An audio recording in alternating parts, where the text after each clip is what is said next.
اہل مصر والے اپنے مہینوں میں سے ایک مخصوص مہینے میں حضرت عمر بن عاص رضی اللہ عنہ کے پاس جمع ہوئے اور کہنے لگے، اے امیر، ہمارے اس دریائے نیل کا ایک دستور چلا رہا ہے کہ یہ اس وقت تک نہیں چلتا جب تک اس میں ایک کنواری لڑکی کو ڈال نہ دیا جائے۔ حضرت عمر بن عاص رضی اللہ عنہ نے پوچھا، ہاں بتاؤ اس دریا کا کیا دستور ہے؟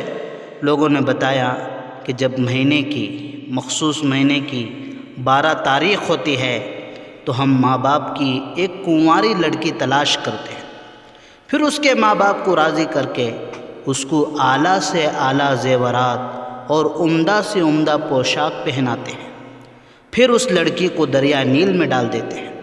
اس طرح وہ چلنے لگتا ہے۔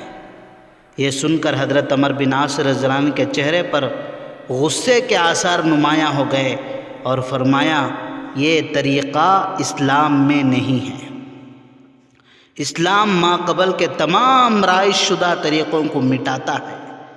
مصر کے لوگوں نے اس مہینے میں، پھر اس کے بعد کے مہینے میں، بلکہ اس کے بعد کے مہینے تک انتظار کیا، مگر دریائے نیل میں کوئی فرق نہیں آیا، تھوڑا بہت پانی بھی اس میں نہیں آیا، یہاں تک کہ لوگوں نے وہاں سے نکلنے کا ارادہ کر لیا۔ یہ بات حضرت عمر بن عاص رضی اللہ عنہ کو معلوم ہوئی تو حضرت عمر بن عاص رضی اللہ عنہ نے حضرت عمر بن خطاب رضی اللہ عنہ کو اس کے متعلق خط لکھا، تو حضرت عمر رضی اللہ عنہ نے جواب میں لکھا کہ اے عمر، تم نے صحیح کہا ہے کہ اسلام ما قبل کے تمام طریقوں کو ختم کرتا ہے۔ میں تمہاری طرف ایک پرچہ بھیج رہا ہوں، جب میرا خط تم تک پہنچے تو یہ پرچہ اس دریائے نیل میں ڈال دینا۔ جب وہ خط حضرت عمر بن عاص رضی اللہ عنہ کے پاس پہنچا تو آپ نے وہ پرچہ کھولا تو اس میں یہ لکھا ہوا تھا، حمد و صلات کے بعد، فَإِن كُنْتَ تَجْرِي مِن قِبَلِكَ فَلَا تَجْرِي وَإِن كَانَ اللَّهُ الْوَاحِدُ الْقَهَّارُ هُوَ الَّذِي يُجْرِيكَ فَنَسْأَلُ اللَّهَ أَن يُجْرِيكَ، یعنی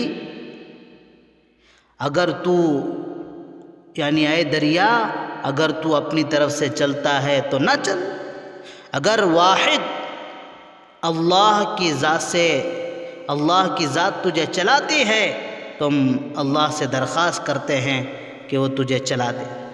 حضرت عمر بن عاص رضی اللہ عنہ نے وہ خط دریائے نیل میں ڈال دیا۔ مصر والے تو جانے کی تیاری کر چکے تھے، لیکن جب صبح ہوئی تو انہوں نے دیکھا تو معلوم ہوا اللہ نے اس کو 16 ہاتھ کی مقدار جاری کر دیا۔ اس سال سے لے کر آج 2024 ہے، آج تک وہ دریا چل رہا ہے اور وہ بری رسم ختم ہو چکی ہے۔ یہ ایمان کی طاقت تھی۔